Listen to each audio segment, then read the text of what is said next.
केंद्रीय खनन एवं ईंधन अनुसंधान संस्थान जो धनबाद में है उसमें मैं कार्यरत रहा वैज्ञानिक के पोस्ट पे और फरवरी 2023 में रिटायर किया। बेसिक मेरा जो एक्सपर्टाइज है वो एग्रीकल्चर नहीं है, मैं केमिस्ट्री का आदमी हूँ और मेरा research water pollution water management पर हुआ, जिसमें मेरे कुछ पेटेंट्स हैं, आर्सेनिक पे भी मैंने काम किया है और वो टेक्नोलॉजी हमारी सब है।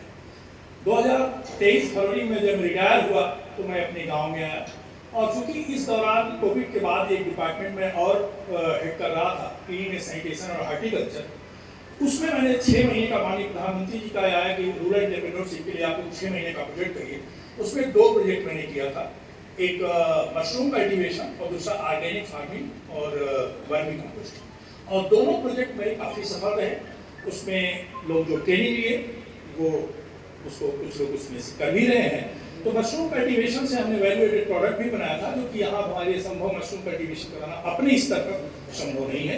लेकिन मैं अपना गांव, जो मेरा गांव पड़ता है कोन ब्लॉक में, क्षमा करिएगा साहब, मिर्जापुर के सभी ब्लॉक्स का नाम लिया गया, लेकिन दुर्भाग्य है कि हम लोग गंगा जी के पेट में हैं और छोटी सी मेरी जनसंख्या है। आप लोगों से अनुरोध है कि मैं पूरी तरह से सहयोग करने के लिए हूँ और मैंने एक मॉडल तैयार किया है, हमारे डीडी साहब भी गए हैं।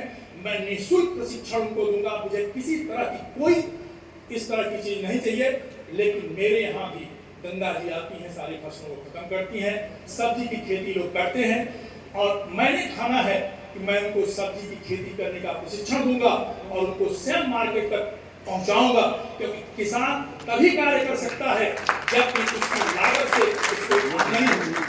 और अभी बहुत अच्छी अच्छी योजनाएं यहाँ आई। कई लोगों ने, किसानों ने हमारे बोला कि हम लोग प्रोडक्शन करते हैं, रेट कम हो जाता है। साहब बहुत अच्छे सजेशन आया कि जब तक हम प्रोसेसिंग प्लांट्स नहीं करेंगे तब तक हम आगे उत्पादन को नहीं बढ़ा सकते। और हमारा देश है विकसित भारत, विकसित उत्तर प्रदेश। साहब किसी भी परिवार, किसी भी देश, किसी का विकास तब तक संभव नहीं हो सकता जब तक कि हम स्वस्थ न हो। स्वास्थ्य हमारा बेसिक है और आज हम सारे लोग जहर खा रहे हैं। ऐसा नहीं है कि यदि हम केमिकल फर्टिलाइजर छोड़ देंगे तो हम फिर कृषि में पीछे रहेंगे। हमारे यहाँ बनारस यूनिवर्सिटी कुछ बच्चे गए थे, उन्होंने हमसे कहा कि सर हम जैविक खेती करेंगे तो फिर हम 1962 में चले जाएंगे, भूखमरी होगी। हमने कहा नहीं बेटा, केवल एक चीज नहीं है, उस समय हमारे पास सिंचाई के साधन नहीं थे, हमारे पास हर बैल से खेती होती थी। आज हमारा कृषि विज्ञान क्षेत्र इतना ज्यादा अनुसंधान कर दिया है कि हमारे बहुत तरह के बीज आ गए हैं। हमारी बड़े बड़े जो किसान हुआ करते थे वो पैदावार, मैं थोड़ा सा सर विषय से भटक गया, 2 मिनट में अपने फिर आऊंगा। तो कहने का मतलब कि जैविक खेती पर फिर हम आते हैं। आज भी आप देखिए, अगर आप डाटा लीजिए कि मैं तो विज्ञान क्षेत्र से जुड़ा था और वाटर इन्वायरमेंट में काम करता, तो हमेशा स्वास्थ्य पानी इन्वायरमेंट से जुड़ा था।